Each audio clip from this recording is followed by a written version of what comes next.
काय? तुम्ही सुद्धा रोटावेटर चालवून तुमच्या शेतातल्या सोन्याचं नुकसान तर करत नाहीये ना? थांबा, हा व्हिडिओ तुमच्यासाठी धोक्याची घंटा असू शकतो. आपल्याला वाटतं नांगरणी केली की माती भुसभुशीत होते, पण टीमिंग विथ मायक्रोब्स हे शास्त्र सांगतं, जेव्हा रोटावेटरची पाती जमिनीला लागतात तेव्हा मातीतील सूक्ष्म जीवांचं घरच उद्ध्वस्त होतं. पहिलं, बुरशीचं जाळं, फंगाय. मातीत अन्न पोचवणारं हे नैसर्गिक नेटवर्क क्षणात हजारो तुकड्यांत तुटतं. दुसरं, गांडूळ, जमिनीचे खरे इंजिनियर.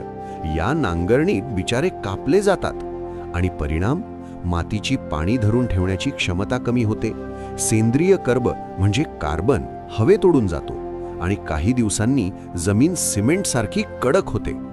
वरून माती मऊ दिसते, पण खाली तयार होतो हार्ड पॅन, जो मुळांना खाली जाऊ देत नाही. म्हणूनच शक्य तिथे नो टिल शेतीचा विचार करा.